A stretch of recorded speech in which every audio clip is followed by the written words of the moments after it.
الحمد لله رب العالمين والصلاة والسلام على أشرف الأنبياء والمرسلين نبينا محمد وعلى آله وصحبه أجمعين أما بعد.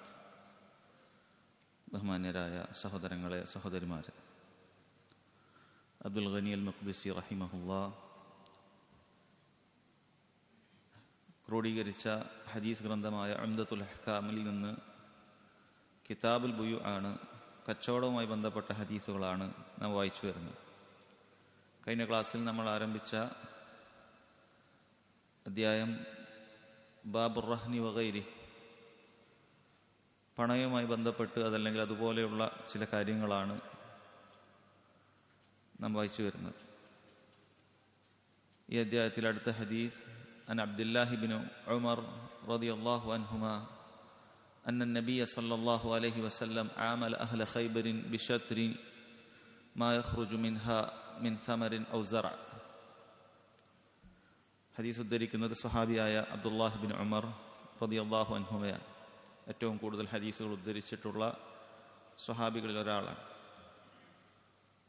അദ്ദേഹം പറയുന്നു, നബി സല്ലല്ലാഹു അലൈഹി വസല്ലം ആമല അഹ്ല ഖൈബർ ബിശത്രി മാ യഖ്റുജു മിൻഹാ മിൻ സമറിൻ ഔ സറ.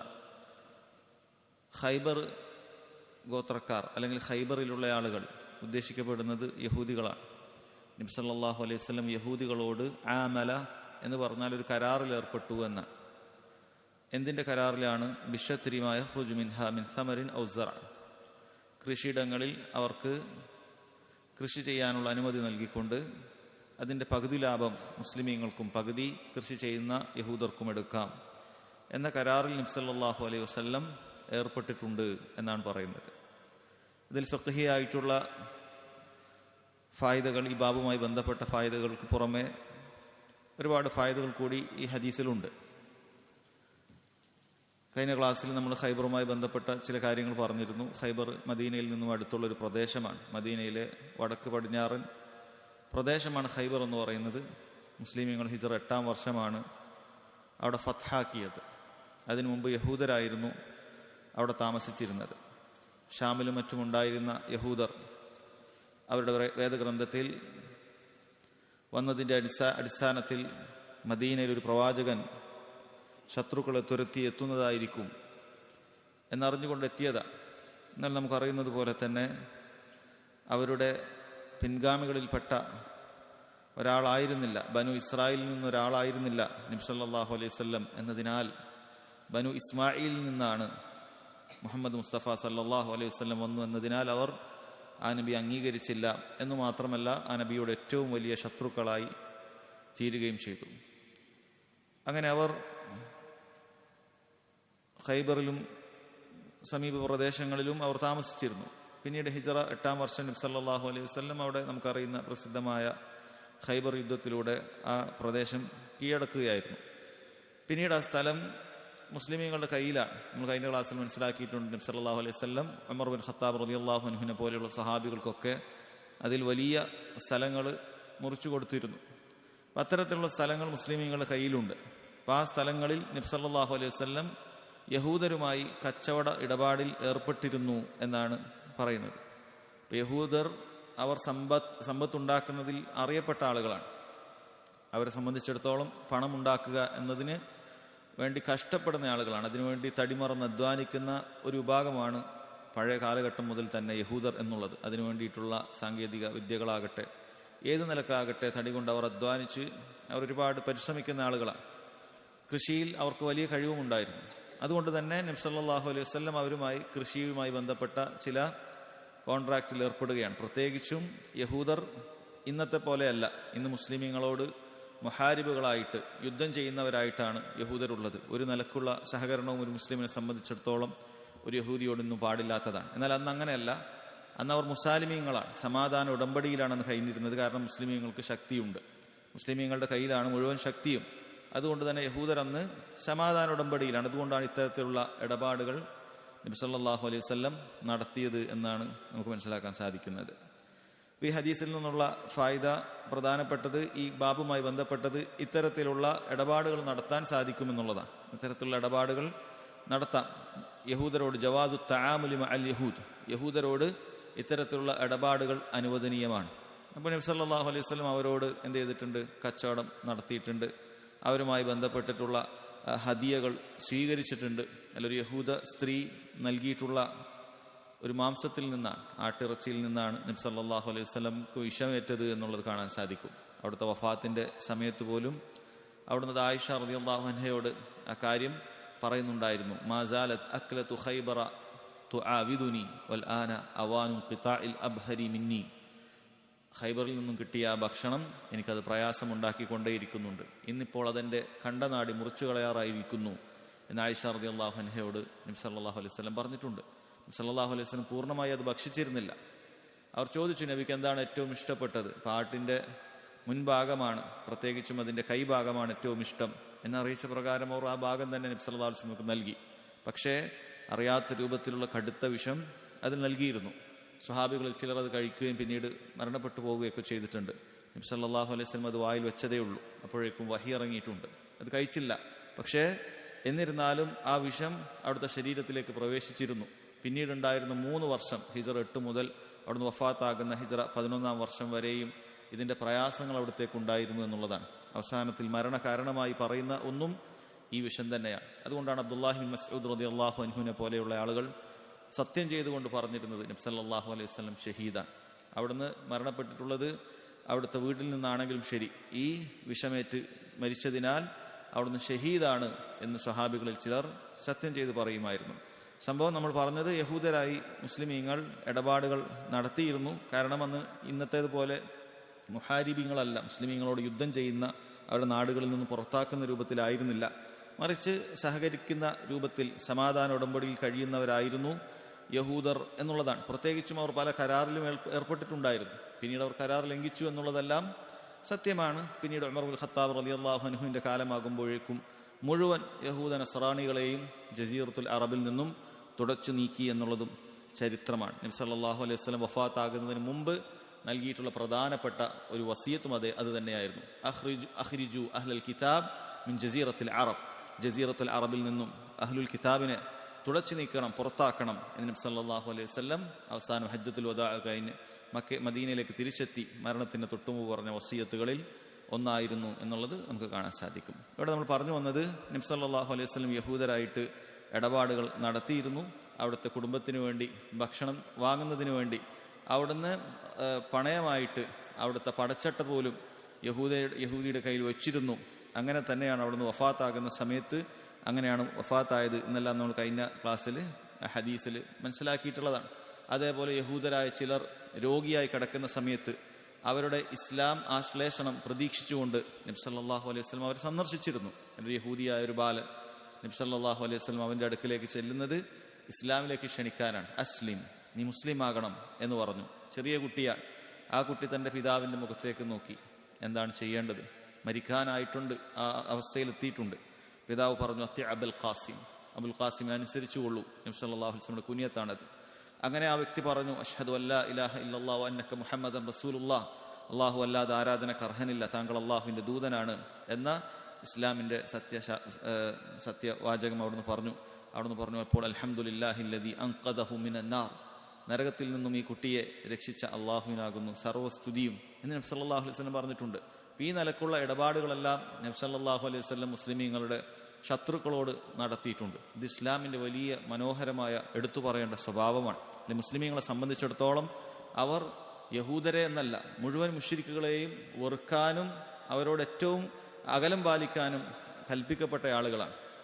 എന്നിട്ട് പോലും അല്ലാഹു സുബ്ഹാനഹു വ തആല അവരോട് ഏറ്റവും നല്ല രീതിയിൽ അവരോട് മുആമലാത്തുകൾ നടത്തുന്നത്, ഇടപാടുകൾ നടത്തുന്നത് അല്ലാഹു സുബ്ഹാനഹു വ തആല തടഞ്ഞിട്ടില്ല. നിങ്ങളെ വീടുകളിൽ നിന്ന് പുറത്താക്കാത്തതായ ഇത്തരത്തിലുള്ള കുഫാറുകളോട് നിങ്ങൾ ബിർറ് നടത്തുക, അവരോട് പുണ്യം ചെയ്യുക എന്നുള്ളത് അല്ലാഹു സുബ്ഹാനഹു വ തആല ലാ യൻഹാക്കും, നിങ്ങളെ വിലക്കിയിട്ടില്ല എന്ന് റബ്ബ് സുബ്ഹാനഹു വ തആല പറഞ്ഞിട്ടുണ്ട്. അത് ഇസ്ലാമിന്റെ മഹാസിനുകളിൽപ്പെട്ട കാര്യമാണ്. ഇസ്ലാമിന്റെ ശത്രുക്കളോട് പോലും, വെറുക്കേണ്ട ആളുകളോട് പോലും നല്ല ഇടപാടുകൾ നടത്തുക എന്നുള്ളത് ഇസ്ലാം അനുവദിച്ചിട്ടുണ്ട്. ഇസ്ലാമിന്റെ ഏറ്റവും മനോഹരമായ സ്വഭാവം കാണിക്കുന്നതിന് വേണ്ടിയിട്ട് അവരോട് നല്ല നിലയിൽ ഇടപെടാവുന്നതാണ്. അവരോട് നമുക്ക് ചിരിക്കാവുന്നതാണ്. അവരോട് ആ നിലക്കുള്ള ഇടപാടുകൾ നടത്താവുന്നതാണ്. ഇതിന്റെ എല്ലാം ഉദ്ദേശം ഇസ്ലാമിലേക്ക് അവർ കടന്നു വരിക എന്നുള്ളത് മാത്രമാണ്. അതല്ലാതെ നമ്മൾ ചിരി രണ്ട് രൂപത്തിലുണ്ട്. ഇഷ്ടപ്പെട്ടുകൊണ്ടുള്ള ചിരിയുണ്ട്. ഒരു കാഫിറിനോട് ചിരിക്കുന്നത് ഒരിക്കലും അവന്റെ ദീനിനെയോ അവനെ തന്നെയോ ഇഷ്ടപ്പെട്ടുകൊണ്ടല്ല, മറിച്ച് ഈ ചിരിയിലൂടെയെങ്കിലും ഇസ്ലാമിനെ കുറിച്ച് മനസ്സിലാക്കാനും ഈ ഖൈറിന്റെ ഹിദായത്തിന്റെ മാർഗത്തിലേക്ക് അവൻ പ്രവേശിക്കണം എന്ന ഉദ്ദേശത്തിലാണ് നമ്മളത് ചെയ്യുന്നത്. ഷെയ്ഖ് ഇബ്നു ഉസൈമീൻ റഹിമഹുല്ലയെ പോലെയുള്ള പണ്ഡിതന്മാരൊക്കെ ഇത് വളരെ കൃത്യമായി അദ്ദേഹത്തിന്റെ റിയാദുസ് സാലിഹീനിലൊക്കെ വിശദീകരിച്ചത് നമുക്ക് കാണാൻ സാധിക്കുന്നതാണ്. അപ്പോൾ ഇസ്ലാം എന്ന് പറയുന്നത് എത്ര ഇസ്ലാമിനെ തീർക്കാൻ വേണ്ടി ശത്രുക്കളായി തുടരുന്ന, ഇസ്ലാമിനെ വെറുക്കുന്ന, മുസ്ലിമീങ്ങളെ വെറുക്കുന്ന ആളുകളോട് പോലും ഏറ്റവും നല്ല രീതിയിൽ വർത്തിക്കാൻ വേണ്ടി ഇസ്ലാം അനുവാദം നൽകുകയാണ്. കാരണം അതൊരു പക്ഷെ അള്ളാഹു സുബ്ഹാനഹു വ തആല അവർക്കുള്ള ഹിദായത്തിനുള്ള മാർഗമായേക്കാം എന്നത് കാരണത്താലാണ്. അതുകൊണ്ട് നമ്മൾ ഇതിൽ നിന്ന് ഒന്നാമത്തെ ഫായിദ, ഇത്തരത്തിലുള്ള യഹൂദരോട് നബി സല്ലല്ലാഹു അലൈഹി വസല്ലം ഇടപാട് നടത്തിയിട്ടുണ്ട്. അതുകൊണ്ട് തന്നെ മുസ്ലിമീങ്ങൾക്ക് ഇതര മതസ്ഥരോട് ഇടപാടുകൾ നടത്താവുന്നതാണ്. അതിൽ യാതൊരു കുഴപ്പവുമില്ല. അവരുടെ കച്ചവട ഇടപാടുകളും അവർ അയൽവാസികളാണെങ്കിൽ അവരെ സഹായിക്കുക പോലെയുള്ള കാര്യങ്ങളെല്ലാം സഹോദരങ്ങളെ വന്നിട്ടുണ്ട്. മൻ യസ്സറ അലാ മുഅ്സിരിൻ, ആരെങ്കിലും ഞെരുക്കമുള്ള ഒരുവനെ സഹായിച്ചാൽ യസ്സറഹുല്ലാഹു ഫിദ്ദുനിയ വൽ ആഖിറ, അല്ലാഹു സുബ്ഹാനഹു വ തആല ദുനിയാവിലും ആഖിറത്തിലും അവനെ സഹായിക്കുന്നതാണ് എന്നാണ് ഇവിടെ പണ്ഡിതന്മാർ വിശദീകരിച്ചിട്ടുണ്ട്. നബി സല്ലല്ലാഹു അലൈഹി വസല്ലം മൻ യസ്സറ അലാ മുഅ്സിരിൻ, ഞെരുക്കമുള്ള ഒരുവനെ സഹായിക്കുകയാണെന്നാണ് പറഞ്ഞിട്ടുള്ളത്. അവിടെ മുസ്ലിം എന്നോ കാഫിറെന്നോ വേർതിരിച്ച് പറഞ്ഞിട്ടില്ല. ഇപ്പം നമ്മുടെ അയൽപ്പക്കത്തിലുള്ളത്, നമ്മുടെ മഹല്ലിലുള്ളത് ഒരു കാഫിറാണെങ്കിലും ശരി, അവൻ ഞെരുക്കമുണ്ട്, ബുദ്ധിമുട്ടുണ്ട്, പ്രയാസമുണ്ട്, സാമ്പത്തികമായ പ്രയാസമുണ്ട്, ദാരിദ്ര്യമുണ്ട്, അവനെ സഹായിക്കാൻ ഇസ്ലാം അനുവാദം നൽകുന്നുണ്ട്. അതിന് പ്രതിഫലവും ഒരു മുസ്ലിമിനെ സംബന്ധിച്ചിടത്തോളം അല്ലാഹു സുബ്ഹാനഹു വ തആല നൽകുന്നുണ്ട്. ദുനിയാവിലും ആഖിറത്തിലും അല്ലാഹു തആല അതിന്റെ പേരിൽ അവൻ എളുപ്പം നൽകുന്നതായിരിക്കും, ഞെരുക്കത്തിൽ നിന്നും എളുപ്പം നൽകുന്നതായിരിക്കും. ഇതെല്ലാം ഹദീസുകളിൽ വന്നിട്ടുള്ള കാര്യമാണ്. ഒന്നാമത്തെ ഫായിദ അതാണ്. നബി സല്ലല്ലാഹു അലൈഹി വസല്ലം ഇസ്ലാമിന്റെ ഏറ്റവും കടുത്ത ശത്രുക്കളായ യഹൂദരോട് പോലും എന്ത് ചെയ്തിട്ടുണ്ട്? ഇടപാടുകൾ നടത്തിയിട്ടുണ്ട്. യഹൂദരോട് പോലും നബി സല്ലല്ലാഹു അലൈഹി വസല്ലം ഇടപാട് നടത്തിയിട്ടുണ്ട്. അപ്പൊ ജവാസു തആമുലി മഅൽ യഹൂദ്, യഹൂദരോട് ഇടപാട് നടത്തുക എന്നുള്ളത് ഈ ഹദീസിലുള്ള ഒന്നാമത്തെ ഫായിദയാണ്. രണ്ടാമത്തത് നമ്മുടെ ഫിഖഹിയായ അഥവാ ഈ കർമ്മശാസ്ത്രപരമായ കച്ചവടവുമായി ബന്ധപ്പെട്ടിട്ടുള്ള ഈ ഹദീസ് എന്നുള്ള ഫായിദ എന്താണ്?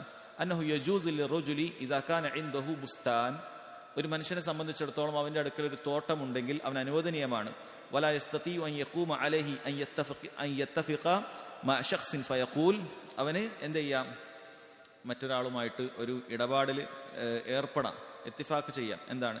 അമൽ ഫി ഹാദാ വലക നിസ്ഫു സറ വലക നിസ്ഫു സമറ, നീ ഇതിൽ കച്ചവടം ചെയ്തോളൂ, നീ ഇതിൽ കൃഷി ചെയ്തോളൂ, കൃഷി ഇട്ടോളൂ, നിനക്ക് ഇതിന്റെ കൃഷിയുടെ പകുതി നിനക്കുണ്ടായിരിക്കുന്നതായിരിക്കും.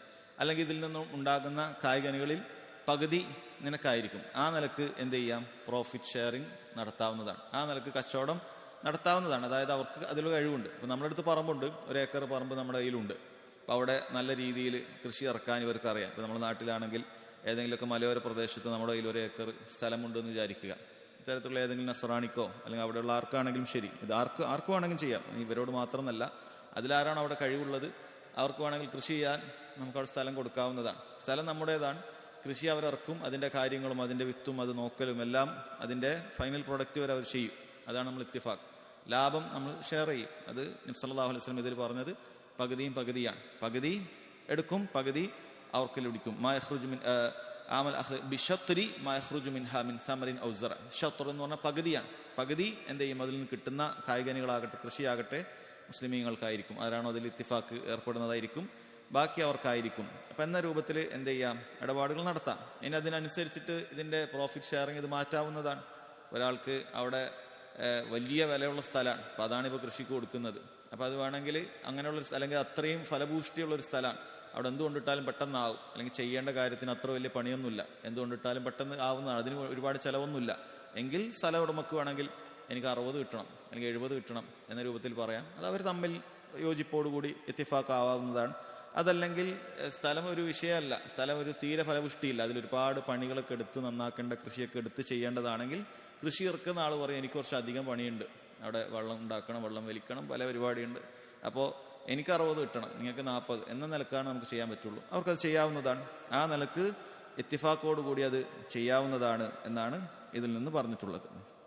അപ്പോൾ അത് അടുത്ത ചോദ്യം അതൊക്കെയാണ്. ലൗ അന്ന സാഹിബൽ ബുസ്താൻ ആമല ശഖ്സൻ അല അന്ന ലി സാഹിബിൽ ബുസ്താൻ അസ്സുലുസ് വലിൽ ആമിലി അസ്സുലുസൈൻ ഹൽ യജൂസു ദാലിക്, അതായത് ഇടപാട് നടത്തുമ്പോൾ ഭൂമി ഉടമ അയാൾക്ക് 1/3, അതേപോലെ തന്നെ അതിൽ പണിയെടുക്കുന്ന ഒരുവന് 2/3, 1/3 ഭൂമി ഉടമക്ക് പണിയെടുക്കുന്നവൻ 2/3, ഇത് അനുവദനീയമാണോ?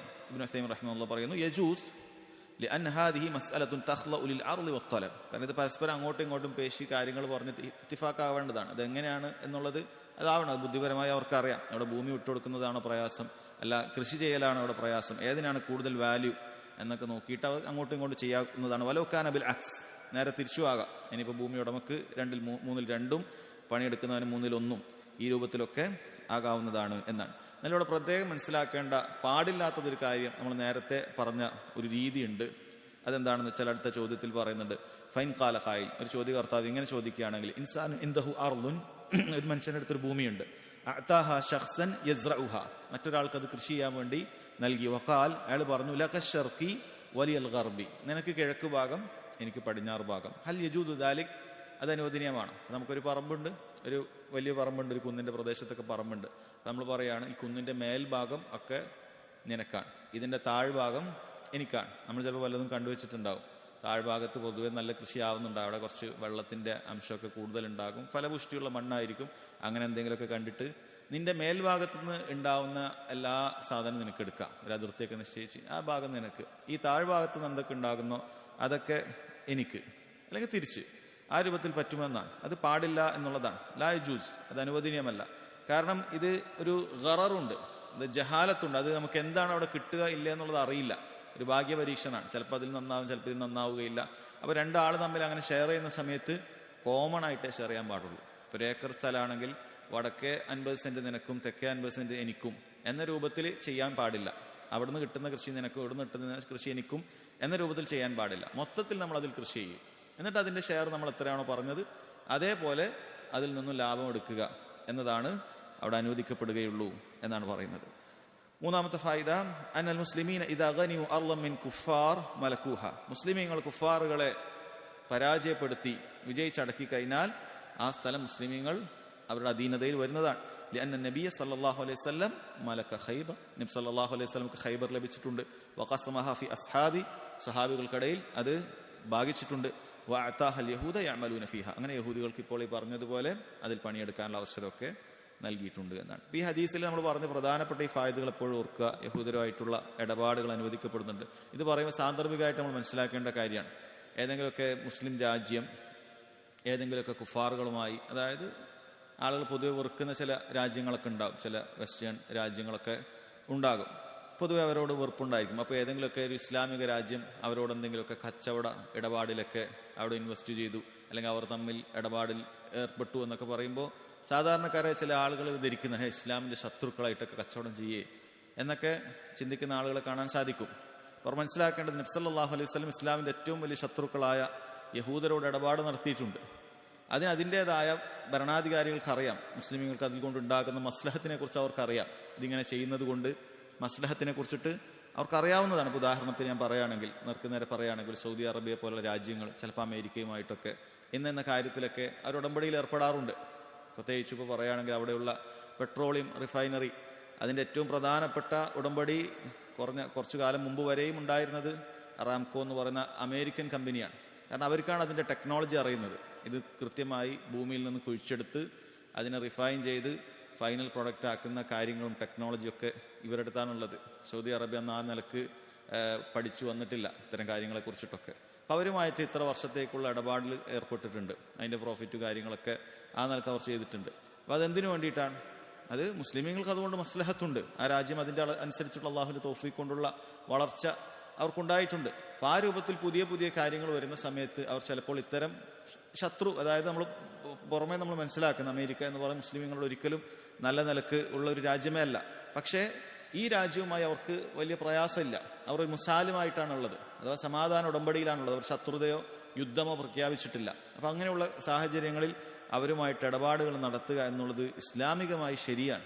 അത് നമ്മൾ മനസ്സിലാക്കേണ്ടതുണ്ട്. കാരണം ഇത് ഇസ്ലാമിന്റെ മാനം വശവും മനസ്സിലാക്കാത്ത ആളുകൾ ചിലപ്പോൾ ഈ രാജ്യം മറ്റു ചില മുസ്ലിം രാജ്യങ്ങളോട് കാണിച്ചിട്ടുള്ള വല്ലതൊക്കെ കാരണത്താൽ ഇതൊക്കെ ചെയ്യുന്നത് അവർ മുസ്ലിമീങ്ങളുടെ വലിയ ശത്രുക്കളായിട്ട് ഇത്തരം ഇസ്ലാമിക ഭരണാധികാരികളെ കുറിച്ച് പറയുകയും അങ്ങനെ ഇവരൊക്കെ മോശപ്പെട്ട ആളുകളാണ് എന്ന് ചിത്രീകരിക്കുകയും ചെയ്യാറുണ്ട്. അവർ മനസ്സിലാക്കേണ്ടത് നബി സല്ലല്ലാഹു അലൈഹി വസല്ലം ഖുർആനിൽ ഏറ്റവും വലിയ ശത്രുക്കളായി മുസ്ലിമീങ്ങളോട് പരിചയപ്പെടുത്തിയ യഹൂദരുമായിട്ട് ഇത്തരത്തിലുള്ള കച്ചവട ഇടപാടുകൾ നടത്തിയിട്ടുണ്ട് എന്നുള്ളത് അവർ മനസ്സിലാക്കേണ്ടതുണ്ട്. സമാനമായ കാര്യങ്ങളാണ് ഇവിടെയും നടക്കുന്നത്. എന്നാൽ എന്തെങ്കിലുമൊക്കെ അബദ്ധങ്ങൾ ഉണ്ടാവുമോ ഇല്ലേ നമുക്കറിയാത്ത കാര്യമാണ്. ചിലപ്പോൾ അബദ്ധങ്ങളോ മറ്റോ ഒക്കെ ഉണ്ടായേക്കാം. പക്ഷെ അത് വേറെ വിഷയമാണ്. ഭരണാധികാരിയുമായി ബന്ധപ്പെട്ട മസ്ലഹത്ത് നമുക്കറിയാത്തതായ ഒരുപാട് വിഷയങ്ങൾ അതിലുണ്ട്. എന്നാൽ അടിസ്ഥാനം നമുക്ക് ഈ നിലക്ക് മനസ്സിലാക്കേണ്ടതുണ്ട്. ശേഷം കൊടുക്കുന്ന ഹദീസ് അൻ റാഫി ബിൻ ഖദീജ് റളിയല്ലാഹു അൻഹു ഖാൽ. റാഫി ബിൻ ഖദീജ് ഒരു സഹാബിയാണ്, അൻസാരികളിൽപ്പെട്ട. അദ്ദേഹം പറയുന്നുണ്ട്, കുന്ന അക്സറൽ അൻസാരി ഹഖ്ല ഫകുന്ന നുക്രി അൽ അർദ് അലാ അന്ന ലനാ ഹാദി വലഹും ഹാദി ഫറുബ്ബമാ അഖ്റജത് ഹാദി വലം തുഖ്രിജ് ഹാദി ഫനഹാന അൻ ദാലിക് ഫഅമ്മ അൽ വരിഖു ഫലം യൻഹാന. സമാനമായ ഒരു ഹദീസും കൂടി വായിച്ചു പറയാം. വലി മുസ്ലിമിൻ അൻ ഹൻദലത ബിൻ ഖൈസ് ഖാൽ سألت رافع بن خديج عن كراء الأرض بالذهب والورق فقال لا بأس به إنما كان الناس يؤاجرون على عهد رسول الله صلى الله عليه وسلم بما على الماديانات وأقبال الجداول وأشياء من الزرع فيهلك هذا ويسلم هذا ويسلم هذا ويهلك هذا ولم يكن للناس كراء إلا هذا فلذلك زجر عنه فأما شيء معلوم مضمون فلا بأس به അൽമാദിയാനാത്ത് അൽ അൻഹാറുൽ കിബാർ വൽ ജദ്വൽ അന്നഹറു സഗീർ. ഈ രണ്ടും ഒരേ വിഷയവുമായി ബന്ധപ്പെട്ട കാര്യമാണ്. നാം നേരത്തെ പറഞ്ഞതുപോലെ റാഫി ബിൻ ഖദീജ് റളിയല്ലാഹു അൻഹു അദ്ദേഹം അൻസാരിയിൽപ്പെട്ട നല്ല കൃഷി അറിയുന്ന ആളാണ്. അപ്പോൾ അദ്ദേഹം പറയുന്നുണ്ട്, കുന്ന അക്സറൽ അൻസാരി ഹഖ്ല, അൻസാരികളുടെ കൂട്ടത്തിൽ ഏറ്റവും നന്നായി കൃഷിപ്പണി അറിയുന്ന, കൃഷിയുമായി ബന്ധപ്പെട്ടിട്ടുള്ള പരിജ്ഞാനമുള്ള ആളുകളാണ് ഞങ്ങളാണ്. അത് അൻസാരികൾ പൊതുവെ കൃഷിയുമായി നന്നായി അറിയുന്ന ആളുകളാണ്. മുഹാജിറുകളെ സംബന്ധിച്ചിടത്തോളം അവർ മക്കക്കാർ കച്ചവടത്തിലാണ് അവർ പേര് കേട്ടിട്ടുള്ളത്. അൻസാരികൾ, മദീനക്കാർ നല്ല കൃഷിയുടെ ആളുകളാണ്. ഇന്നും അങ്ങനെ തന്നെയാണ്. മദീനക്കാർ ഏറ്റവും നല്ല കൃഷി ചെയ്യുന്ന ആളാണ്. അപ്പോൾ അവർ ഞങ്ങൾ ഏറ്റവും നന്നായി കൃഷി ചെയ്യുന്ന ആളുകളാണ്. അതുകൊണ്ട് അദ്ദേഹം പറയാണ്, ഫക്കുൻ അനുക്രി അല്ലാറ്, ഞങ്ങൾ ഭൂമി പാട്ടത്തിന് കൊടുക്കാറുണ്ട്, റെന്റ് ചെയ്യാറുണ്ട്. ലീസിന് ഭൂമി നമ്മൾ റെന്റ് ചെയ്യാറുണ്ട്. അപ്പോൾ ആ ചെയ്യുന്ന സമയത്ത് നേരത്തെ വിരോധിക്കപ്പെട്ട ഒരു രീതി അവർ ചെയ്തിരുന്നു, അതിന് നബി സല്ലല്ലാഹു അലൈഹി വസല്ലം വിലക്കിയിരുന്നു എന്നാണ് അവർ പറയുന്നത്. അല അന്നലന ഹാദി, ഞങ്ങൾ പാട്ടത്തിന് കൊടുക്കുമ്പോൾ നമ്മൾ പറയും ഈ ഭാഗം ഞങ്ങൾക്ക് എന്ന് പറയും. വലഹും ഹാദി, ആ ഭാഗം അവർക്ക് എന്ന് പറയുമായിരുന്നു. ഫറുബ്ബമ അഖ്റജത് ഹാദി, ചില സമയത്ത് ഇവിടെ എന്ത് ചെയ്യും, കൃഷി നന്നാവും. വലം തുഖ്രിജ് ഹാദി, ആ ഭാഗത്ത് ചിലപ്പോൾ എന്ത് ചെയ്യൂല, കൃഷി നന്നാവുകയില്ല. ഫനഹാന അൻ ദാലിക്, നബി സല്ലല്ലാഹു അലൈഹി വസല്ലം അതിനെ തൊട്ട് നമ്മെ വിലക്കി എന്നാണ്. നമ്മൾ നേരത്തെ പറഞ്ഞ ഒരു രീതിയാണത്. നമ്മൾ ചെയ്യുന്ന സമയത്ത് ഇപ്പോൾ ഒരു വലിയൊരു ഭാഗം തോട്ടെടുത്ത് ചെയ്യുമ്പോൾ ഈ ഭാഗത്തുള്ള ഈന്തപ്പനൊക്കെ എനിക്കാണ്, ആ ഭാഗത്തൊക്കെ നിനക്കാണ്, ഇവിടുന്ന് കൊലച്ചതൊക്കെ ഞാൻ എടുക്കും. ചിലപ്പോൾ ഈ ഏരിയയിൽ മാത്രമേ ഉണ്ടാവുള്ളൂ, ആ ചിലപ്പോൾ ഏരിയയിൽ ഉണ്ടാവില്ല, അല്ലെങ്കിൽ കൃത്യമായിട്ട് ഉണ്ടാവുകയില്ല. ഇവിടെ കുറച്ച് കൂടുതൽ, അവിടെ കുറച്ച് കുറവൊക്കെ ഉണ്ടാവും. എന്നാൽ ഷെയർ ചെയ്ത് ഇപ്പോൾ കൃത്യമായ പെർസെൻറ്റേജ് നിശ്ചയിച്ചിട്ടാണ് നമ്മൾ ചെയ്യുന്നതെങ്കിലോ മൊത്തത്തിൽ നിന്ന് എടുത്തിട്ട് അതിൽ നിന്ന് കൃത്യമായി ചെയ്യാൻ പറ്റും. നബി സല്ലല്ലാഹു അലൈഹി വസല്ലം അത് വിലക്കുകയാണ്. കാരണം അതിലൊരു ഗററുണ്ട്. കച്ചവടത്തിൽ അടിസ്ഥാനപരമായി മനസ്സിലാക്കേണ്ട കാര്യമാണ്. നമുക്കൊരു അജ്ഞത, ഒരു ജഹാലത്ത്, ഇത് കിട്ടുമോ കിട്ടൂലേ ചാൻസ്, ആ രൂപത്തിലുള്ള കച്ചവടങ്ങൾ ഇസ്ലാമിൽ അനുവദിക്കപ്പെടാറില്ല. എന്നാൽ പറയുന്നു ഫഅമ്മൽ വരിഖ് ഫലം യൻഹാന, എന്നാൽ വരിഖ് എന്നുകൊണ്ട് ഉദ്ദേശിക്കുന്ന വെള്ളിയാണ്. അഥവാ അതിന് പ്രത്യേകമായി പ്രോഫിറ്റ് ഈ രൂപത്തിൽ ഷെയർ ചെയ്യാതെ നമ്മൾ ആ സ്ഥലത്തിന് പൈസ വാങ്ങിയിട്ട് നമ്മൾ ആ സ്ഥലം അങ്ങനെ അയാൾക്ക് മുഴുവനായിട്ട് ഏതെങ്കിലും ഒരു ഭാഗം റെന്റ് ഔട്ട് ചെയ്യുകയാണെങ്കിൽ അത് കുഴപ്പമില്ല. നമ്മൾ ഈ നിലക്ക് കച്ചവടം ചെയ്യാൻ പാടില്ല. ഏത് ഇതിന് ഈ ഭാഗം എനിക്ക്, ആ ഭാഗം നിനക്ക്, ആ രൂപത്തിൽ ചെയ്യാൻ പാടില്ല. എന്നാൽ മൊത്തമായിട്ട് ഈ സ്ഥലത്തിന് ഞാൻ പറയുകയാണ്, ഒരു വർഷത്തേക്ക് എനിക്ക് എന്ത് ചെയ്യണം, 1,00,000 രൂപ തരണം. മാസത്തിൽ ആണെങ്കിൽ ഇപ്പോൾ 10,000 ലക്ഷമാണ്, ഞാൻ 1,00,000 എന്ത് ചെയ്യാണ്, തരാണ്. അത് റിയാലാവട്ടെ, നാട്ടിലെ ഇതാകട്ടെ, എന്താകട്ടെ, 1,00,000 തരികയാണ് എന്ന രൂപത്തിൽ അത് കുഴപ്പമില്ല, അത് വിലക്കിയിട്ടില്ല എന്നാണ് പറയുന്നത്. അപ്പോൾ അത് നമുക്ക് അങ്ങനെ പാട്ടത്തിന് കൊടുക്കാവുന്നതാണ്. നമ്മുടെ അടുത്തൊരു സ്ഥലമുണ്ട്, ഒരു ബിൽഡിങ്ങിന് വേണ്ടിയിട്ട് നമുക്ക് എന്ത് ചെയ്യാം, ഒരു വർഷത്തിനേക്ക് നിങ്ങൾ എന്ത് ചെയ്യണം, 10,00,000 രൂപക്ക് ഞങ്ങൾ തരും.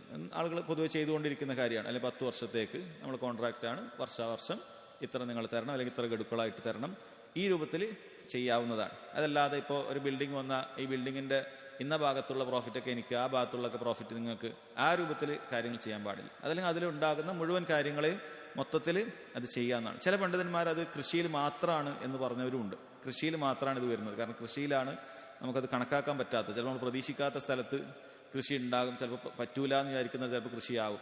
നമുക്കറിയുന്ന കാര്യമല്ല, ഒരു ഗൈബിയായ കാര്യം കൂടിയാണ്. എവിടെയാണ് ഉണ്ടാവുക, എവിടെ ഉണ്ടാവുക എന്നുള്ളത് വളരെ കൃത്യമായിട്ട് പറയാൻ സാധിക്കുകയില്ല. ഇതേ വിഷയം തന്നെ മുസ്ലിം ഹൻദല ബിൻ ഖൈസ് റഹിമഹുല്ലാ അദ്ദേഹം പറയുന്നുണ്ട്, ഈ സഹാബിയോട് ചോദിച്ച കാര്യമാണ്. സഅൽതു റാഫി ബിൻ ഖദീജ്, റാഫി ബിൻ ഖദീജിനോട് ഞാൻ ചോദിച്ചു. കാരണം സഹാബികളുടെ കൂട്ടത്തിൽ നിന്ന് കൃഷിയുമായി ബന്ധപ്പെട്ട കാര്യങ്ങൾ അറിയുന്നതാണ്. അൻ ഖിറാഇൽ അർളി ബിദ്ദഹബി വൽ വരിഖ്, ഇങ്ങനെ ഭൂമി പാട്ടത്തിന് കൊടുക്കുന്നത് സ്വർണവും വെള്ളിക്കും പകരം. അപ്പൊ ഇന്ന് നമ്മൾ മനസ്സിലാക്കേണ്ടത് കറൻസിയാണ്. അന്നത്തെ കറൻസിയാണ് സ്വർണവും വെള്ളിയും. അപ്പൊ അങ്ങനെ കറൻസി വാങ്ങിക്കൊണ്ട് ഭൂമി പാട്ടത്തിന് കൊടുക്കുന്ന കാര്യം ഞാൻ ചോദിച്ചു. ഫഖാല ലാ ബഅസ ബിഹി, അവിടെ നിന്ന് അതിന് കുഴപ്പമില്ല, അത് കുഴപ്പമില്ല, അതല്ല വിഷയം. അപ്പൊ ആളുകൾക്കൊരു ഇഷ്കാലുണ്ടായിരുന്നു, ഒരു നിലക്കും കൊടുക്കാൻ പാടില്ലേ അപ്പോൾ അല്ല, അത് കൊടുക്കാം, പൈസ കൊടുത്തിട്ട് പൂർണ്ണമായി വാങ്ങുന്നതിൽ കാര്യമൊക്കെയാണ്. എന്നാൽ ഇന്നമാ കാന അന്നാസു യുആജിറൂന അലാ അഹ്ദി റസൂലില്ലാഹി സ്വല്ലല്ലാഹു അലൈഹി വസല്ലം, റസൂലുള്ളാഹി സ്വല്ലല്ലാഹു അലൈഹി വസല്ലമയുടെ കാലഘട്ടത്തിൽ ആളുകൾ ഇങ്ങനെ എന്ത് ചെയ്യാറുണ്ട്, റെന്റിന് കൊടുക്കാറുണ്ട്. ബിമ അലൽ മാദിയാനാത്ത്, മാദിയാനാത്ത് എന്ന് പറഞ്ഞാൽ വലിയ നദികളുടെ ചില ഭാഗത്തൊക്കെ, അപ്പോൾ ആ ഭാഗത്തൊക്കെ എന്ത് ചെയ്യും, റെന്റിന് കൊടുക്കും. വഖ്ബാലിൽ ജദാവിൽ, അതേപോലെ തോടുകളുടെ അതിൻ്റെ മുഖം, അതിൻ്റെ പ്രധാനപ്പെട്ട ഭാഗങ്ങൾ, അതിൻ്റെ ഫേസ് ചെയ്യുന്ന ഭാഗങ്ങളിലൊക്കെ കൊടുക്കും. വഅശ്യാ മിന സർ, അതേപോലെ കൃഷിയുള്ള മറ്റു ചില സ്ഥലങ്ങളിലും. ഫയഹ്ലികു ഹാദ, എന്നിട്ട് ഈ ഭാഗം നശിച്ചു പോകും. വയസ്ലം ഹാദ, ആ ഭാഗം രക്ഷപ്പെടും. വയസ്ലം ഹാദ, അല്ലെങ്കിൽ ഈ ഭാഗം രക്ഷപ്പെടും. വയഹ്ലികു ഹാദ, അല്ലെങ്കിൽ ആ ഭാഗം രക്ഷപ്പെടും. അങ്ങനെയൊക്കെ ഉണ്ടായിരുന്നു. വലം യകുൻ ലിന്നാസി ഖിറാഉൻ ഇല്ലാ ഹാദ, ജനങ്ങൾക്ക് ഈ ഒരു മെത്തേഡ് മാത്രമേ അന്ന് ഉണ്ടായിരുന്നുള്ളൂ. അതായത് ഇങ്ങനെ പൈസ കൊടുത്തിട്ടല്ല ചെയ്തിരുന്നത്, ഈ ഭാഗം എനിക്ക്, ആ ഭാഗം നിനക്ക്, ഇങ്ങനെയൊക്കെയായിരുന്നു ജനങ്ങളുടെ താവ ആ കാലഘട്ടം ഉണ്ടായിരുന്നു.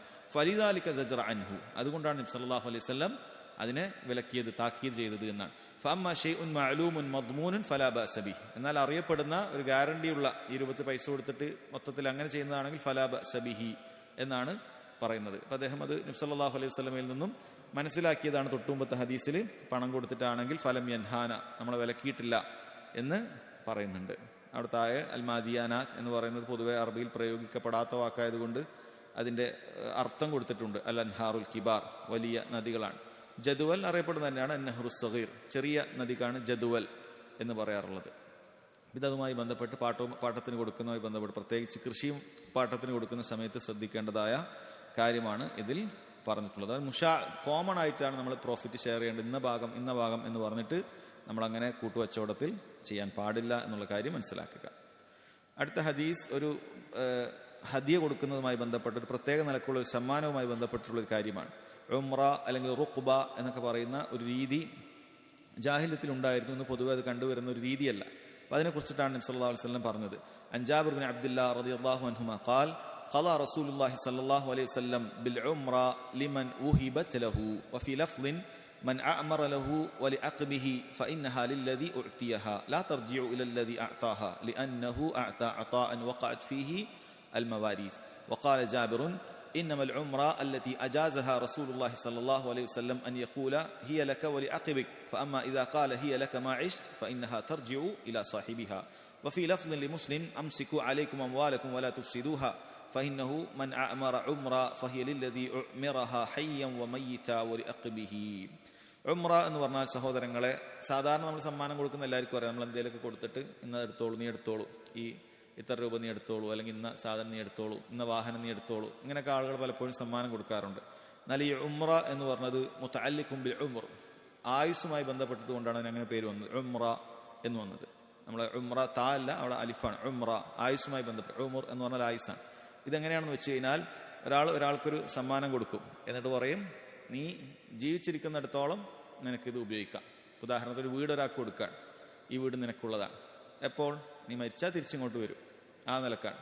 അതിന് വേറെ നിലക്ക് അവർ ചിലപ്പോൾ ചെയ്യാറുണ്ട്, നിനക്ക് മുമ്പ് ഞാൻ മരിക്കുകയാണ് നിനക്ക് തന്നെ, പിന്നെ എനിക്ക് തിരിച്ചു തരേണ്ട ആവശ്യമില്ല. ഞാൻ ഒരാൾക്ക് കൊടുത്തു, ഞാനാണ് ആദ്യം മരിക്കുന്നതെങ്കിൽ അത് നിനക്ക് തന്നെ, പിന്നെ എനിക്ക് തിരിച്ചു തരാനില്ലല്ലോ, എൻ്റെ കുടുംബക്കാർക്കൊന്നും കൊടുക്കേണ്ട, അത് നിനക്ക് തന്നെയാണ്. ഇനി അതല്ല, നീ ആദ്യം മരിക്കുകയാണെങ്കിൽ പിന്നെ നിന്റെ താഴേക്ക് പോകില്ല, അത് എനിക്ക് തരേണ്ടി വരും. അപ്പം ഇതിനാണ് ഉംറ എന്ന് പറയുന്ന രീതി. റുഖ്ബ എന്നുള്ളതും സമാനമായ ഒരു രീതിയാണ്. ജാഹിലിയത്തിൽ ഈ രൂപത്തിലൊരു സമ്മാനം കൊടുക്കുന്ന ഈ ഒരു രൂപത്തിൽ ഉണ്ടായിരുന്നു, ഈ ഒരു രൂപം ഉണ്ടായിരുന്നു. ഇന്ന് പൊതുവെ അതില്ല.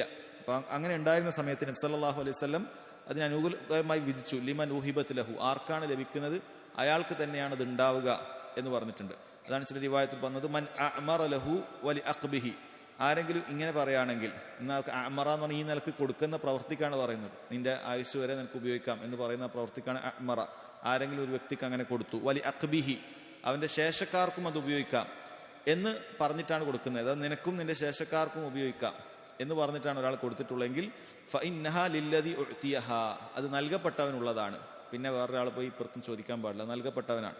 ലാ തർജിഉ ഇലല്ലദി അഅതാഹ, അത് കൊടുത്തവന്റെ അടുക്കലേക്ക് അത് മടങ്ങി വരികയില്ല, തിരിച്ചെടുക്കാൻ പാടില്ല.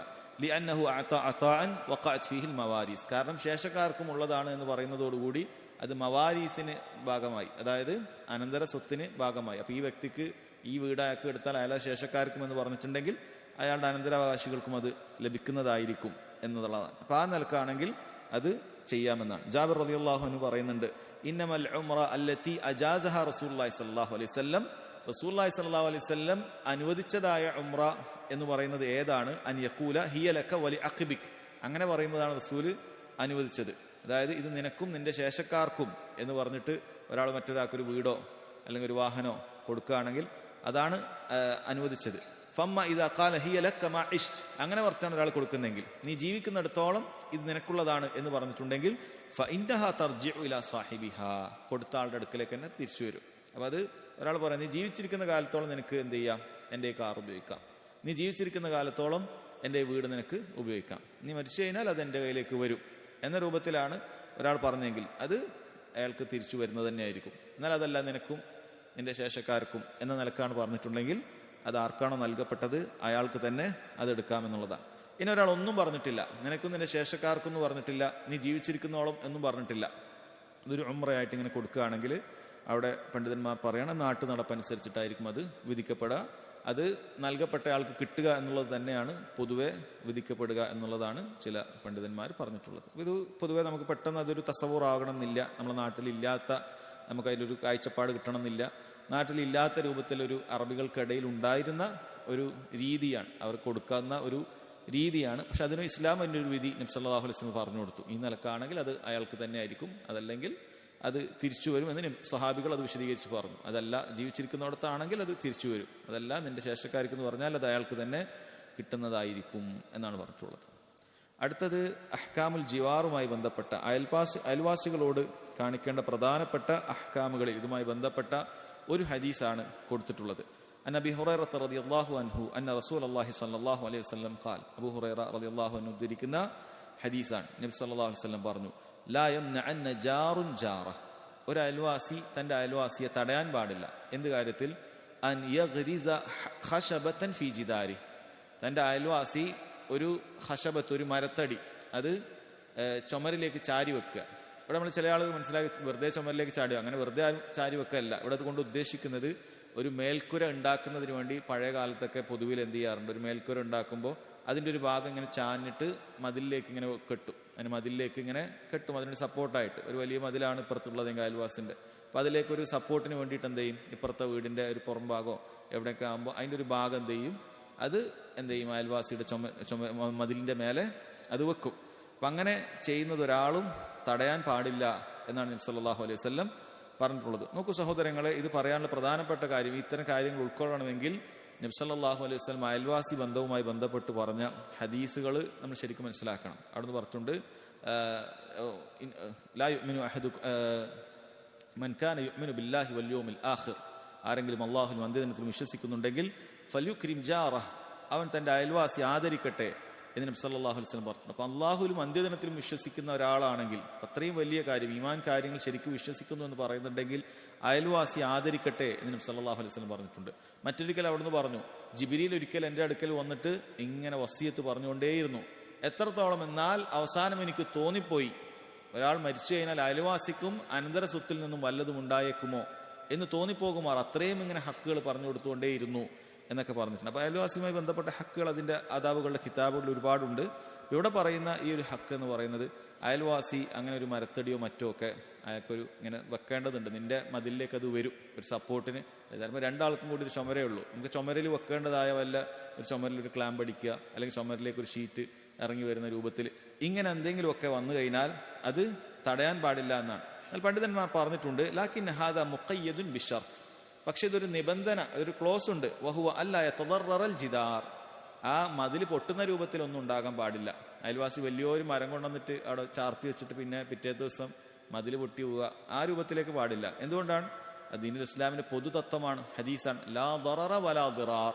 നീ സ്വന്തത്തിന് ഉപദ്രവം ഉണ്ടാക്കാൻ പാടില്ല, മറ്റുള്ളവന് ഉപദ്രവം ഉണ്ടാക്കാൻ പാടില്ല, അല്ലെ? അപ്പൊ എല്ലാ നിലക്കും എപ്പോഴും അനുവദിക്കാന്നല്ലേ. ഇപ്പൊ അയൽവാസി വലിയൊരു കോൺക്രീറ്റിന്റെ എന്തെങ്കിലുമൊക്കെ കൊണ്ടുവന്ന്, അല്ലെങ്കിൽ വലിയ നിലക്ക് വെയിറ്റ് ഉള്ള ഒരു സാധനം കൊണ്ടുവന്ന് നമ്മളെ ദുർബലമായ മതിലിന്റെ മേലെ, ഈ സ്നേഹമതിൽ എന്നൊക്കെ പറഞ്ഞ പോലത്തെ മതിലാണ്, നേര് മതിലായിരിക്കും, അതിന്റെ മേലെ കൊണ്ടുവന്ന് വെച്ചാൽ എന്താവും, ആ മതില് ഒന്നാകെ പൊളിഞ്ഞു പോകും. ചിലപ്പോൾ അപ്പുറത്ത് നമ്മൾ വീടുണ്ടെങ്കിൽ അതിന്റെ മേലെ ആവും, അപകടമൊക്കെ ഉണ്ടാവാം. അന്നേരം തടയാം, അതല്ലാതെ ഇത് നിരുപാധികമായി അല്ല. എന്നാൽ നമുക്കൊരു പ്രശ്നവുമില്ല, ഒരു പ്രയാസം ഉണ്ടാകുന്ന ഒരു കാര്യമല്ല, നമുക്കൊരു ഉപദ്രവവും ഇല്ല. അങ്ങനെയുള്ള ഒരു സാഹചര്യത്തിലാണെങ്കിൽ ഒരിക്കലും തടയാൻ പാടില്ല എന്നുള്ളതാണ്. ഇത് വാജിബാണ് എന്ന് ചില പണ്ഡിതന്മാർ പറഞ്ഞിട്ടുണ്ട്. ഇത് വാജിബാണ്, നിനക്കൊരു പ്രയാസമില്ല, അയൽവാസി അവിടെ എന്തെങ്കിലുമൊക്കെ കൊണ്ടുവന്നൊരു സാധനം ഇങ്ങനെ ചാർത്തി വെക്കുന്നത് നിന്റെ വീട്ടിലേക്ക് ഒരു പ്രയാസമില്ല, ഒരു ബുദ്ധിമുട്ടുമില്ല.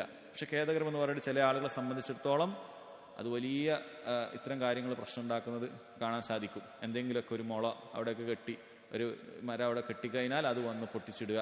ചിലപ്പോൾ ഒരു വലിയ പറമ്പുണ്ടാവും, ആ ഭാഗത്തേക്ക് ഒരു പ്രശ്നം ഇവനുണ്ടാവില്ല. പക്ഷെ എന്നാലും എൻ്റെ മതിലിനെ കൊണ്ട് ഞാൻ കെട്ടിയ മതിലാണ്, ചിലപ്പോൾ ഇവൻ കെട്ടിയ മതിൽ ചിലപ്പോൾ 2 ലക്ഷം റുപ്യ എടുത്ത് കെട്ടിയ മതിലായിരിക്കും. അപ്പം അങ്ങനെ അതിലൊരാൾക്ക് ഒരു ഉപകാരം കിട്ടേണ്ടതില്ല എന്ന രൂപത്തിലൊക്കെ ചിന്തിക്കുന്ന മോശപ്പെട്ട മനസ്സിൻ്റെ ആളുകളുണ്ട്. പക്ഷെ ഇസ്ലാം വളരെ നിലക്ക് ഏറ്റവും നല്ല, അവൻ അകറ്റാത്ത രൂപത്തിൽ, ഏറ്റവും കൂടുതൽ അവന് ഖൈറുണ്ടാകുന്ന രൂപത്തിൽ എന്താ വേണ്ടത് നീ ചെയ്തോളൂ, ആ രൂപത്തിൽ അവരോട് പെരുമാറാനാണ് ദീനുൽ ഇസ്ലാം പഠിപ്പിക്കുന്നത്. അതുകൊണ്ട് തന്നെ സഹോദരങ്ങളെ, ഇത് ആ നിലക്ക് നമ്മൾ അയൽവാസി ബന്ധങ്ങൾ, ഇത് ഒരു വിഷയം പറഞ്ഞതല്ല, ഇത് ഏത് വിഷയമാണെങ്കിലും അങ്ങനെ തന്നെയാണ്. ഈ ഒരൊറ്റ വിഷയത്തിൽ, മരത്തടി വെക്കുന്ന വിഷയത്തിൽ മാത്രമല്ല, സമാനമായ മറ്റൊരു സംഭവം ഉണ്ടായിട്ടുണ്ട്. ഉമർ ഖത്താബ് റളിയല്ലാഹുവിന്റെ കാലത്ത് ഒരാൾക്കൊരു പറമ്പുണ്ട്. അപ്പം അപ്പുറത്തെ പറമ്പിലാണ് വെള്ളത്തിന്റെ സ്രോതസ് ഉള്ളത്.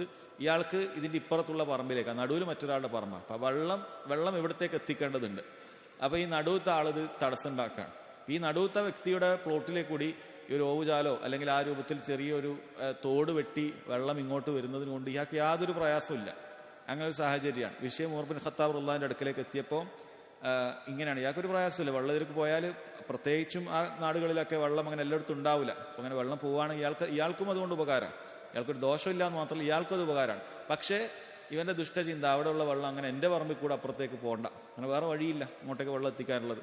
അപ്പൊ തടയുമെന്ന് പറഞ്ഞപ്പോൾ ഉമർ ബിൻ ഖത്താബ് റളിയല്ലാഹു പറഞ്ഞു, നിന്റെ വയറ്റിന്റെ ഉള്ളിൽ കൂടെ വെള്ളം കടത്തിയിട്ടാണെങ്കിൽ ഞാൻ അപ്പുറത്തേക്ക് എത്തിക്കും എന്ന് വളരെ ശക്തമായി പറയാണ്. അപ്പൊ അതിൽ നിന്ന് പണ്ഡിതന്മാർ പറയുന്നത് വാജിബാണ്. നമുക്കൊരു ഉപദ്രവം ഇല്ലെങ്കിൽ, നമുക്കൊരു പൈപ്പ് നമ്മളെ വീട്ടിൽ കൂടെ അങ്ങനെ അപ്പുറത്തേക്ക് പോകുന്നുണ്ടെങ്കിൽ യാതൊരു തടസ്സം ഉണ്ടാക്കാൻ പാടില്ല. ചിലപ്പോൾ അത് ഇലക്ട്രിക് പോസ്റ്റ് ആവാം. ഇതെല്ലാം ഞാൻ പറയുന്നത് ഒരു വിഷയം മാത്രമല്ല, നമ്മൾ പുറകിലേക്ക് കൂടി അവിടെ പോസ്റ്റ് വെച്ച് നമ്മളെ വീട്ടിന് മുന്നിലേക്ക് മേലെ കൂടി പോകണം. അതുകൊണ്ട് ചിലപ്പോൾ നമുക്ക് ഒരു ഉപദ്രവം ഉണ്ടാവുകയില്ല. ആ കമ്പിയോടെ വരുന്നത് കൊണ്ട് നമ്മുടെ വീട്ടുകാർക്ക് വീട്ടിൽ ഒരു പ്രയാസം ഉണ്ടാവില്ല. നമ്മുടെ വീട്ടിൽ ചിലപ്പോൾ ഒരുപാട് സ്ഥലം ഉണ്ടാവും. ഇല്ല, അതിങ്ങനെ എൻ്റെ വീട്ടിൽ കൂടെ പറ്റൂല, നീ വേണമെങ്കിൽ അങ്ങനെ വളച്ച് കെട്ടി ഇങ്ങനെ തിരിച്ചു വേണേൽ പൊയ്ക്കോളൂ. ഈ രൂപത്തിലുള്ള മോശം സ്വഭാവം ഉണ്ടാകാൻ പാടില്ല എന്നാണ് പറയുന്നത്. അതുകൊണ്ടാണ് ഈ ഹദീസിന്റെ അവസാനത്തിൽ റാവിയായ അബൂ ഹുറൈറ റളിയല്ലാഹു അൻഹു പറയാൻ, സുമ്മ യഖൂലു അബൂ ഹുറൈറ, കേട്ട താബി പറയാൻ, അബൂ ഹുറൈറ പറയാൻ, മാലി അറാക്കും അൻഹാ മുഅ്രിദീൻ വല്ലാഹി ലഅർമിയന്ന ബിഹാ ബൈന അക്താഫിക്കും, നിങ്ങൾ എന്താണ് ഇത്തരം കാര്യങ്ങളിൽ നിന്നൊക്കെ അകന്നു പോകുന്നതായിട്ട് ഞാൻ കാണുന്നത്. വല്ലാഹി, അള്ളാഹുവാണ് സത്യം, ലഅർമിയന്ന ബിഹാ ബൈന അക്താഫിക്കും, നിങ്ങളെ ചുമലിലേക്ക് കൂടി ഞാൻ ഈ പറയുന്ന എന്ത് ചെയ്യും, ഈ ഖശബ മരം നിങ്ങളെ ചുമലിലേക്ക് കൂടി കടത്തിയിട്ടാണെങ്കിൽ ഞാൻ അപ്പുറത്തേക്ക് എത്തിക്കും എന്നാണ്. ഇതിന് 2 രൂപത്തിൽ പണ്ഡിതന്മാർ ലഅർമിയന്ന, ഞാൻ എറിയും അല്ലെങ്കിൽ വെക്കുമെന്ന് പറയുന്നത് 2 രൂപത്തിൽ പറഞ്ഞിട്ടുണ്ട്.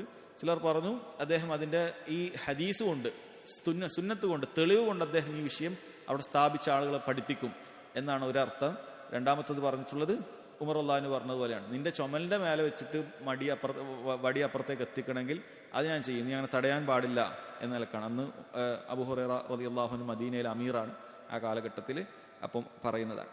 അപ്പോൾ സഹോദരങ്ങളെ, നമ്മൾ പറഞ്ഞതിന്റെ ചുരുക്കം, നമുക്കൊരു ലററും ഇല്ലാത്ത ഒരു അവസ്ഥയിൽ ഒരിക്കലും തന്നെ നമ്മുടെ അയൽവാസിക്ക് ഉണ്ടാകുന്ന ഒരു ഉപകാരം നമ്മൾ എന്ത് ചെയ്യാൻ പാടില്ല, തടയാൻ പാടില്ല. നമുക്കൊരു ഉപദ്രവം അതുകൊണ്ടില്ല. എന്നാൽ നമ്മൾ അയൽവാസിക്ക് നീ തടയാൻ പാടില്ല. ചില ആളുകൾ അങ്ങനെയാണ്, ചിലപ്പോൾ അവിടെ ഒരു മരം ഉണ്ടാകും, ചിലപ്പോൾ 1-2 ഇലയൊക്കെ അവിടെ വീഴുന്നുണ്ടാവും, വലിയ പ്രയാസമൊന്നുമില്ല ഇല വീഴുന്നത് കൊണ്ട്. അപ്പോൾ അവനോട് അത് മുറിക്കണം.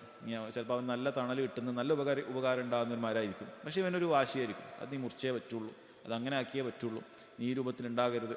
ആ രൂപത്തിൽ നമുക്കൊരു ലററുമില്ല. നമുക്ക് കാര്യപ്പെട്ട ലററുണ്ടെങ്കിൽ ശരിയാണ്, ദീനുൽ ഇസ്ലാം പറഞ്ഞ അടിസ്ഥാനത്തിൽപ്പെട്ടതാണ് ലാ ദററ വലാ ദിറാർ. അത് ഓരോരുത്തരും തന്റെ അയൽവാസിക്ക് ഞാനൊരു ഉപദ്രവം ഉണ്ടാക്കുന്നില്ല എന്ന് ഉദ്ദേശിക്കേണ്ട കാര്യമാണ്. ഇപ്പൊ നമ്മളെ വീട്ടിൽ നിന്ന് പോകുന്ന ഒരു വെള്ളത്തിന്റെ ഒരു പാത്തിയാണെങ്കിൽ ശരി, അത് അപ്പുറത്തെ വീട്ടിലേക്ക് പോയി അവിടെ വലിയ കുഴി ഉണ്ടാവുക അല്ലെങ്കിൽ അവന് വലിയ ഉപദ്രവം ഉണ്ടാകുക, അത് നമ്മൾ ചെയ്യാൻ പാടില്ല. അത് ഓരോരുത്തരും നമ്മൾ ചെയ്യണം. നമ്മുടെ ഭാഗത്തുനിന്നൊരു ഉപദ്രവം മറ്റവനുണ്ടാവാൻ പാടില്ല. അപ്പൊ നമ്മളെ വീട്ടിൽ നിന്ന് പോകുന്ന ഒരു കാര്യം അപ്പുറത്തോനൊരു ഉപദ്രവം ഉണ്ടാകാൻ പാടില്ല എന്ന് ഓരോരുത്തരും ശ്രദ്ധിക്കേണ്ട കാര്യമാണ്. എന്നാൽ അതോടൊപ്പം തന്നെ എൻ്റെ അയൽവാസിക്ക് ഞാൻ പരമാവധി ഹക്ക് കൊടുക്കേണ്ടതുണ്ടെന്ന് ഓരോരുത്തരും ചിന്തിക്കണം. അപ്പൊ അവകാശങ്ങളെക്കുറിച്ച് ഓരോരുത്തരും ചിന്തിക്കുക, ബാധ്യതകളെക്കുറിച്ച് ഓരോരുത്തരും ചിന്തിക്കുക. ഇങ്ങനെ ചെയ്താൽ മനുഷ്യന്മാർ തമ്മിലുള്ള ബന്ധവും ഏറ്റവും നല്ല രീതിയിലായിരിക്കും എന്നുള്ളത് സാന്ദർഭികമായി ഓർമ്മപ്പെടുത്തുകയാണ്. ഈ ബാബിലുള്ള അവസാനത്തെ ഹദീസ്, അൻ ആയിഷ റളിയല്ലാഹു അൻഹാ അന്ന റസൂലുള്ളാഹി സ്വല്ലല്ലാഹു അലൈഹി വസല്ലം ഖാൽ മൻ ളലമ ഖീദ ശിബ്രിൻ മിനൽ അർളി തുവിഖഹു മിൻ 7 അർദീൻ. ആയിഷ റളിയല്ലാഹു അൻഹ ഉദ്ധരിക്കുന്നത്, നബി സല്ലല്ലാഹു അലൈഹി വസല്ലം പറഞ്ഞു, മൻ ളലമ ഖീദ ശിബ്രിൻ മിനൽ അർദ്, ആരെങ്കിലും ദുൽമ ചെയ്തുകൊണ്ട്, അക്രമം ചെയ്തുകൊണ്ട് ഒരു ഷിബർ, ഒരു ചാണ് ഭൂമി ഒരാൾ എന്ത് ചെയ്തു, അത് അന്യായമായി കട്ടെടുത്തു, ഒരു ചാണ് മാത്രം എടുത്തു. തുവിഖഹു മിൻ സബ്ഇ അർദീൻ. പരലോകത്ത് അല്ലാഹു സുബ്ഹാനഹു വ തആല 7 ഭൂമികൾ കൊണ്ട് ഒരാളുടെ കഴുത്തിനെ അത് ചുറ്റിപ്പൊതിയുന്നതാണ്. പരലോകത്തുള്ള അവസ്ഥകൾ നമുക്കറിയില്ല. മനുഷ്യരുടെ അവസ്ഥകൾ വലുതാണ്. അവിടെ മനുഷ്യന്റെ രൂപവും ഭാവങ്ങളും എല്ലാം വലുതാണ്. അതുകൊണ്ട് നമുക്കത് ഇപ്പോൾ അത് ചിന്തിക്കാൻ പറ്റുന്ന കാര്യമല്ല. പക്ഷെ ഇത് ഹദീസിൽ വളരെ കൃത്യമായി വന്നു. ഒരാളുടെ ചുമലിലേക്ക് 7 ഭൂമിയുടെ അത്രയും വലിപ്പം നിന്ദ്യതയുടെ ഒരവസ്ഥയായിരിക്കും. ഇവിടെ പറയുന്നത് ഒരു ചാണ് അന്യായമായി മോഷ്ടിച്ചെടുത്ത ഒരു വിഷയമാണ്, പണ്ഡിതന്മാരുടെ വിഷയമാണ്. ഒരു ചാണിന്റെ കാര്യമാണ്. യഥാർത്ഥത്തിൽ ഒരു ചാണുകൊണ്ട് ചിലപ്പോൾ വലിയ ഉപകാരം ഉണ്ടാവുകയില്ല. ആളുകൾ എടുക്കും, അതിനേക്കാളും കൂടുതലൊക്കെ എടുക്കും. ചിലപ്പോൾ ഒരു സെന്റൊക്കെ അപ്പുറത്തുനിന്ന് എടുക്കും, അല്ലെങ്കിൽ ആ രൂപത്തിലൊരു ഫീറ്റോ അതിൽ കൂടുതലൊക്കെ ചിലപ്പോൾ ആളുകൾ എടുത്തേക്കാം. ഇവിടെ ഒരു ചാണ് ചെയ്താൽ പോലും നബി സല്ലല്ലാഹു അലൈഹി വസല്ലം പറയുന്നത് ഇതാണ്. അതേത് സ്ഥലത്താണ്, വീടിന്റെ സ്ഥലമാണെങ്കിലും ശരി, അതിൽ കോംപ്ലക്സിന്റെ സ്ഥലമാണെങ്കിലും ശരി, അതെല്ലാം വലിയ പറമ്പുകളാണെങ്കിലും ശരി, അന്യൻ്റേത് ഒരു ചാണ് പോലും നമ്മുടെ ഭാഗത്തുണ്ടാകാൻ പാടില്ല. അതെപ്പോഴും നമ്മൾ ശ്രദ്ധിക്കേണ്ട കാര്യമാണ്. നമ്മളെപ്പോഴും അതിൽ സൂക്ഷ്മത കാണിക്കേണ്ട കാര്യമാണ്. അങ്ങനെ നമ്മൾ അന്യായമായി എടുക്കുകയാണെങ്കിൽ തുവിഖഹു മിൻ സബ്ഇ അർദീൻ, 7 ഭൂമികൾ കൊണ്ട് അവന്റെ ചുമലിൽ അണീക്കപ്പെടും എന്നാണ് നബി സല്ലല്ലാഹു അലൈഹി വസല്ലം പറഞ്ഞത്. അപ്പോൾ ഇത്തരം ദുൽമ് ഹദീസിൽ പറഞ്ഞത് അദ്ദുൽമു ദുലുമാത്തുൻ യൗമൽ ഖിയാമ, ദുനിയാവിൽ ചെയ്യുന്ന അക്രമം എന്ന് പറയുന്നത് പരലോകത്ത് ഇരുട്ടുകളായിരിക്കും. അപ്പം അതെപ്പോഴും നമ്മൾ ശ്രദ്ധിക്കുക. പ്രത്യേകിച്ചും ഈ രൂപത്തിൽ ഒരുമിച്ചിട്ടൊക്കെ സ്ഥലങ്ങളൊക്കെ വാങ്ങുന്ന ആൾക്കാരാണെങ്കിൽ ഇന്നത് ഇന്നതാണ്, പക്ഷെ ഒരു കാലത്ത് വാങ്ങിയതായിരിക്കും. പക്ഷെ പിൽക്കാലത്ത് നമ്മൾ അതിന്റെ ബോർഡറൊക്കെ വെക്കുന്ന സമയത്ത് ചിലപ്പോൾ ശ്രദ്ധിക്കുന്നുണ്ടാവില്ല. അപ്പോൾ അത് വളരെ കൃത്യമായി ശ്രദ്ധിച്ച് ആളൊന്ന് തിട്ടപ്പെടുത്തി നമ്മുടേത് ഇത്രയാണ്, ഇന്ന ആളത് ഇട്ടതാണ്, ആ രൂപത്തിൽ എടുക്കുക. ചില ആളുകൾ എന്ത് ചെയ്യും, അറിവില്ലാത്ത ആളുകളാണെങ്കിൽ അല്ലെങ്കിൽ ആ നിലക്ക് വിവരമില്ലാത്ത ആളുകളാണെങ്കിൽ അവരെ വഞ്ചിക്കാൻ എളുപ്പമായിരിക്കും. അപ്പോൾ ആ നിലക്ക് എന്ത് ചെയ്യും, അവരെ കുറച്ച് ഭൂമിയൊക്കെ പിടിച്ച് അങ്ങനെ പറ്റിച്ചു. ആരുതായാലും ഒരു ഗവൺമെന്റിന്റെ ഭൂമിയാണെങ്കിൽ പോലും നമുക്കത് എടുക്കാൻ അനുവാദമില്ല. നമുക്കെന്താണോ ഹക്കായിട്ടുള്ളത് അതുമാത്രം നമ്മൾ എടുക്കുക. അതല്ലാത്തതായി ഒരു ഹക്കും നമുക്ക് കവർന്നെടുക്കാൻ പാടില്ല എന്നുള്ളതാണ് മനസ്സിലാക്കേണ്ടത്. ഇത്രയുമാണ് ഇൻഷാ അല്ലാഹ് ഇന്ന് നമ്മൾ മനസ്സിലാക്കാൻ ഉദ്ദേശിച്ചത്. ഇൻഷാ അല്ലാഹ് അടുത്ത ബാബുൽ ലുഖത എന്ന് പറയുന്ന ബാബ് അടുത്ത ക്ലാസ്സിൽ നമുക്ക് മനസ്സിലാക്കാം. വഹദാ വല്ലാഹു തആല അഅലം വസല്ലല്ലാഹു അലാ നബീന മുഹമ്മദ് വഅലാ ആലിഹി വസഹ്ബിഹി വസല്ലം. സുബ്ഹാനകല്ലാഹുമ്മ വബിഹംദിക അഷ്ഹദു അൻ ലാ ഇലാഹ ഇല്ലാ അൻത അസ്തഗ്ഫിറുക വഅതൂബു ഇലൈക്.